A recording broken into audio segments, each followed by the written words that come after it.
Hey everybody, thanks for tuning in.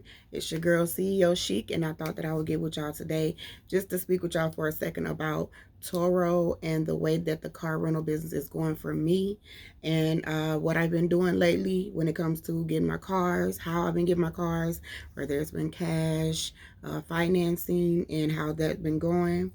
I've been seeing a lot of videos about the prices of cars and the interest rates on cars and how, the prices are being jacked up on a lot of cars.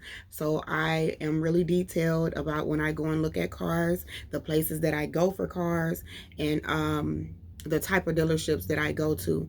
The reason why is because a lot of the dealerships that are side dealers or like what you call small dealers, some of them have been doing like rolling back on the miles or not being truthful about the titles. So I met with this one guy and it was online, and then we met in person, and I was going to buy a Range Rover from him, and he gave me this title, and the title looked kind of crazy to me, and he told me that the title was from out of state and that the title had to get transferred over and everything. So I'm like, something is not right with this title or whatever. But I took it to the BMV. The BMV told me to take it back to him and tell him that the title was a branded title and to give me my money back.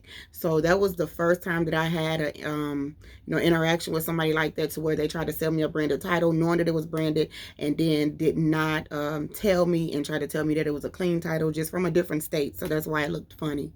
So I end up, catching up with him. I end up getting my money back. He ended up taking the title back. He said he really didn't know or whatever, but which I did think I think he did know.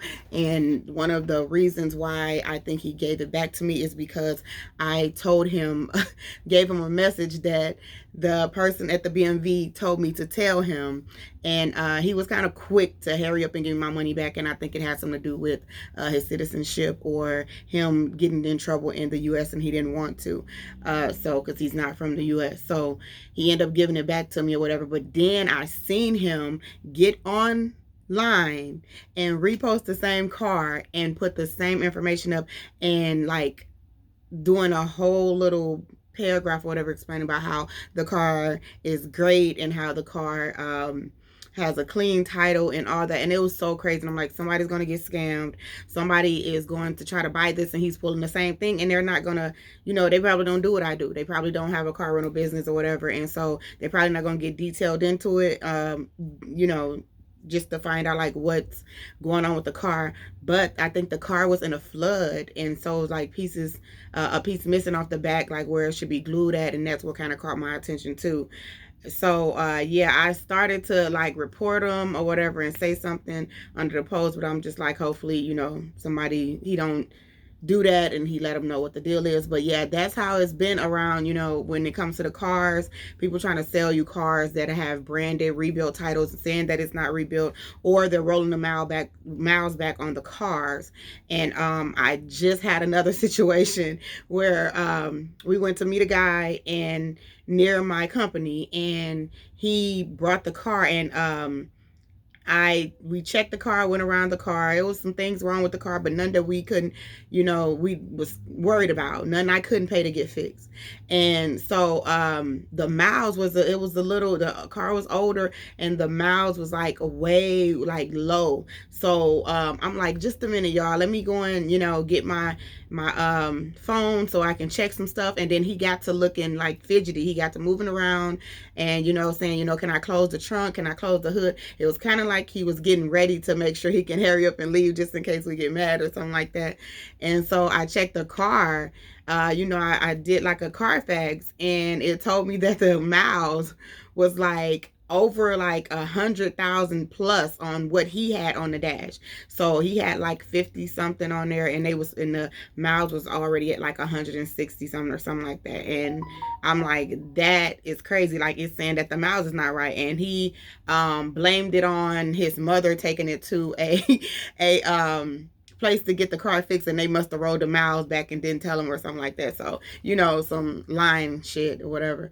But yeah, so he kind of like hurry up and got out of there, and we just left and walked off. Didn't make a big deal about it, but it was just like, yeah, you got to be careful because this is going on like very, very bad with these cars. So if you guys are looking for cars to put on Turo or to rent out yourself, whatever you're doing, make sure you do a Carfax right there in their face. Make sure you ask for the VIN number like before you even go. Check the VIN. Also make sure that the number that they give you, make sure that's the same number that's on that car. Because if you ask somebody for a VIN number and before you go see the car, they can send you a picture of another VIN number and you run it and you thinking like, oh, this car is about the same or whatever. And these dealers, some of these people who have these dealer license that's not real dealerships, or there's just people who getting dealer license to go to the auctions and or whatever, they can actually get cars that is just like the car that they're trying to sell you, and they'll use that VIN or something on you. Like, people trying to get real slick when it comes down to these cars. So y'all be careful. Make sure y'all checking everything. Make sure the VIN number match with the VIN that the number they send you, and make sure it match on the dash or whatever or on the front of the car. When you go see the car, make sure you check for everything. Check and see if stuff is not sticking together, like the seats and stuff that's supposed to be glued on them or whatever, glued together, they don't supposed to come apart, because that signs that shows of like water damage and stuff like that.